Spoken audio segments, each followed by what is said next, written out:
Hey guys, welcome back to my YouTube channel. Now my goal is at the end of this video is you'll see a way where you can become a virtual content manager if that is something that you want to do online. Now my guest today is a very special friend. I've known her for years. I actually helped start her up when she started working online. So she would have some tips for you guys that I usually would give. She is someone who started out as a virtual assistant who soon became like this really monster of a content manager. She's doing SEO for people. She's doing their website. She's doing a lot of different things, as one does when you find different things that you like doing online. So guys, please help me welcome our special guest, Miss Kris Marie Dano. Hi, Kimmy. Or Kimmy. I call her Kimmy. Hi, Leanne, and hi to your viewers, I guess. Awesome. Okay, so like I said, Kimmy, because that's how I call you. How did you actually get started working online? So yeah, I started working online like a full-time gig when I graduated my second degree, which is electrical engineering, and I didn't even take the board exam. I just went through it. Well, I did the review, but I didn't really take the board exam itself. So that raised a lot of things like personal issues and stuff with family and everything. But yeah, I really went through online freelancing, and here I am. Very cool. So it was something that you definitely kind of stumbled upon, wasn't it?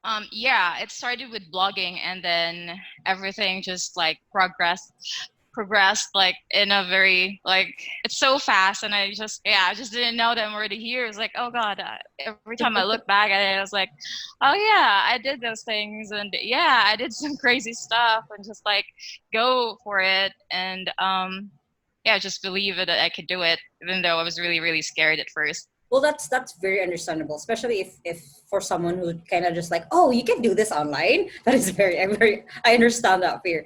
Okay, so what was the skill that you started with? You mentioned that you did blogging, but what was the first skill that you were actually paid to do?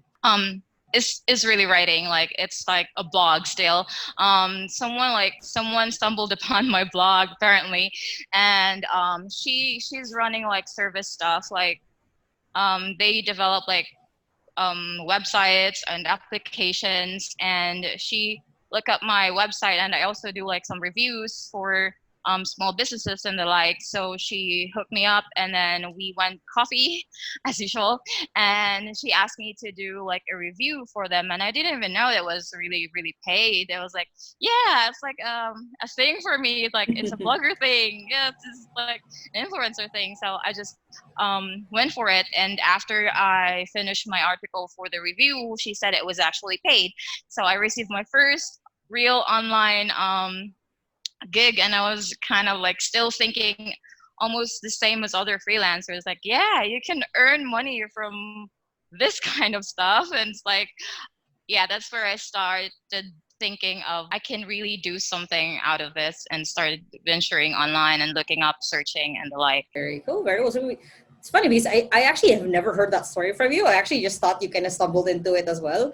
But we kind of have a very similar background in that way of like, oh, I can get paid to do writing. Very cool. So that's good. So it's been, I think, 2 years since you started working online, right? So what has been Almost 2 years, yeah. Yeah. So what has been the most surprising thing about working online? I think it's the opportunities that comes for me, like for freelancers. And at first it would be pretty like really scary, because you don't know. I mean, it's not as stable. It's not like corporate jobs that you'll be given another month to like prepare if you're gonna get fired, or you'll receive allowance if you get fired or something. If they said no to you, you'll eventually be cut out, and if you don't have savings, you'll be like dead. Yeah, so I think the surprising thing is things just, even though you have that kind of worry, at some point you'll totally land another job or another client every time. So you just have to really have faith, and sometimes that, not sometimes, but that faith really turns into reality if you just work for it. So yeah, it surprises me, and sometimes I expected it but not really, but still surprises me, like, oh god, I'm gonna lose this client. And then there's like another email you receive like, hey, do you want to work for us? I'm like, oh my god, I didn't expect this, but I think I did or something. So yeah, I think Yeah. it's surprising that way. Very cool. Most freelancers would really relate to it, I guess. Yeah, I definitely see that it's a lot of people when they're starting out, they don't think that there's going to be a market, there's going to be a client for them, and exactly what you're saying, you're scared you're about to lose a client, and then all of a sudden you get an email the next day like, hey, can you work with me? So that's pretty cool. So can you describe to me a little bit more what you do as a content manager? As a content manager, it depends on what the client would ask from you. I mean, there are content managers that just manage content, and I did that before as well. And there are content managers who also do like 3 or 4 stuff, like publish the articles online, write it themselves, and sometimes you're even asked to do some SEO or like basic SEO stuff, like do some meta descriptions and meta titles and like attributes and page attributes and the like. So yeah, but most of my clients ask for it is write it, you write it, you edit it yourself, of course, you make sure that's perfect, almost perfect, and then you publish it on their website. Like if you're a big time content manager, you'll be asked to do like PBNs or do outreach stuff, like you pitch for other websites that will also ask for your guest post from the website, from your client's website. That sounds pretty cool. That was very extensive. So thank you. So because then for other people who are interested in becoming a content manager, or if you're thinking that this is something that you can do, that is actually one of the tasks that Kimmy is right now doing. So what sparked that love? What sparked that interest in kind of becoming a content manager? I think it all started with the value that I give to my client or my client's company, and how they really appreciate small stuff. I mean, when I was starting out, I was just like starting and trying almost everything. Like, yeah, I'm gonna do some graphic designs or like some management. Even though I did start it as like a blog or like writing gigs, but I did venture a lot of stuff. But then with content management, there's a lot of things you can do. There's a lot of approaches you could do, and with that,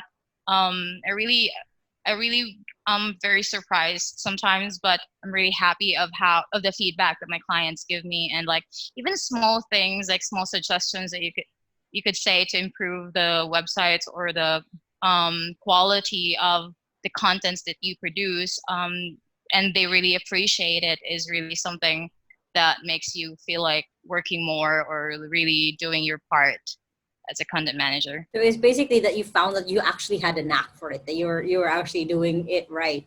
That's very cool. And for a lot of people, it just takes that, something that you might be doing over and over again doesn't seem like a big deal for you, but to other people, it's really hard. Like I know like a lot of graphic artists to say, oh, this is easy. But for me, if you were going to teach me how to be like a very high level graphic artist, I probably wouldn't be able to get it. But Yeah.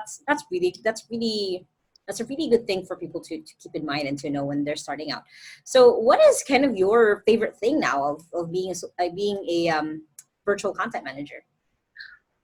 It's the collaboration. I have to say it's the Mm, collaboration, because as I said, if you work on it too much, you'll eventually do some guest post outreach, which I'm currently doing right now. And it's fun how other people would respond and how others would really say, yeah, let's do a collaboration. And by then you'll get connections as well. And it's fun to talk with other people who are also a content manager at the different website, because mm.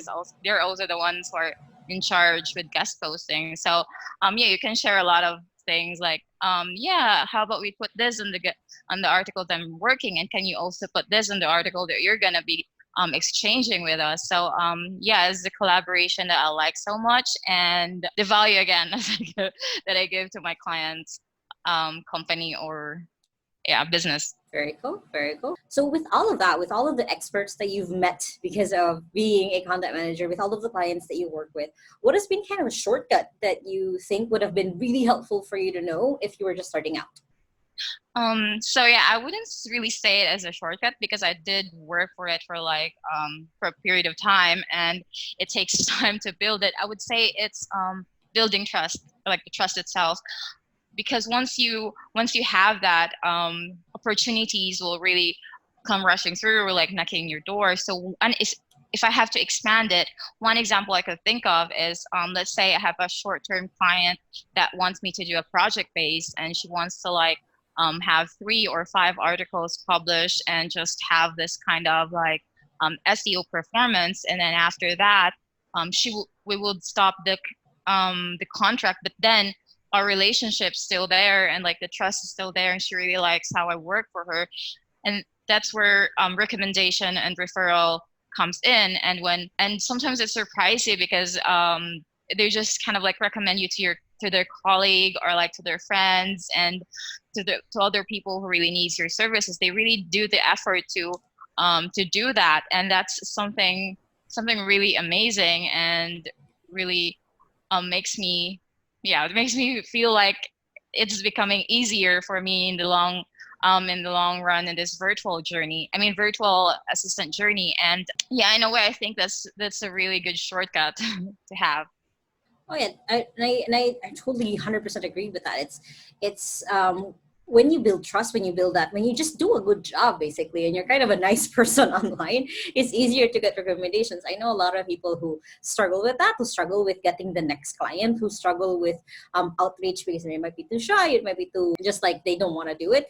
But then the reality is, it just takes one client who loves you, who will then recommend you to their friends, who will then also have friends, and so on and so forth. And it's definitely something that people underestimate, is that the power of recommendations, the power of getting referrals from other people. So Yeah. thank you. That's a really good point. So when it comes to that, that's a really good shortcut. So when it comes to giving advice, if someone asks you, what is something that I can do because I'm just starting out and I want to become a content manager, what would be an advice that you would give? It would be learning. Never stop learning, or like start learning if you're not learning anything. Start studying with like simple things or like small things. And yeah, with like if you want to be a content manager and you're not confident with your writing style, then go for some writing courses. And if you don't want to spend money, there's a lot of free stuff out there, and you can really get a lot of things in the online industry right now, or like the internet. So yeah, that's a really basic thing that I would really give to those who are just starting out. Just keep on learning things and learning stuff. Awesome. So that's a really good point also, of like, it's you've learned so many other skills other than creating content, other than managing content, because you're just open to learning, you're just open to seeing new things. So what's a small step right now that, if let's say for me, let's say I wanted to become a content manager, would be a small step that I could take to get me closer to that? Practice, and again, learning. So let's say you don't really have anything, like you don't have a blog, you don't have a portfolio, but you already have an knack for writing, or you're already confident with it, and you already have a subject in mind. The first thing you have to do is like offer free services to people, and that will be like a good testimonial for you, or even referral again. So there are a lot of people who would want your free stuff, and I would say like the best way to do that is like Facebook groups. There are a lot of Facebook groups out there that you could join, and you can pitch your free stuff, and then in return you'll get like a really good portfolio, and who knows, you'll get referral again. Yeah, that's very true. That's actually one of the things that I teach like a lot of people. I think I taught you at one point of like, kind of like, when you're starting out, don't overvalue yourself. You have Yeah. to start somewhere. You have to start maybe free at some point, because then you just kind of want to build that trust that you just said. You want to build that portfolio that if you've never started having one before. So if being able to give out your services for free to start, just to show people what you can do, is so Yeah. valuable, and it's so underrated that people think like, oh no, I don't want to work for free for you. Pay me this much. Pay me this. Like, no, Yeah. you have to keep in mind you don't have any experience. They have no idea how to pay you, because a lot of time, like when if you're new, like the employer has to train you, has to give you that training, and that takes time and that takes effort. So Sometimes yeah. money too, because they buy courses for you. So Oh yeah, yeah. and exactly. So don't overvalue yourself, especially if you're just starting out. So Kimmy, what is your big, hairy, audacious goal right now? What is your big, ridiculous dream that you do want to start? I really like how you put it. So yeah, I have a lot, but if I have to just choose one, so currently, as I'm as you know, I'm currently like a freelancer, but actually transitioning to building my own digital marketing agency. And as of the moment, I am currently leading a small team of yeah, online or like virtual assistants and like writers. And I think my biggest goal as of the moment is to grow that team and to be able to find like bigger, like more clients that we could work on and like, yeah, do or give our services to. So yeah, can get pretty big for me at least. Very awesome. I love hearing that you already have kind of a small team that you're already creating. So that's awesome. Okay, so how can others support you in what you do? If someone's watching this right now and kind of just wants to help you out, how can we find you? How can we support you in that big hairy audacious goal? Oh, it would really be a big help if you guys could like our social media accounts. So you could just search it in Facebook. We have Facebook and Instagram and LinkedIn as of the moment. So it's called Digital Savvy VS. You can search I think Digital Savvy. I have to check on that as well. And you can subscribe to our newsletter in our website, digitalsavvyvs.com.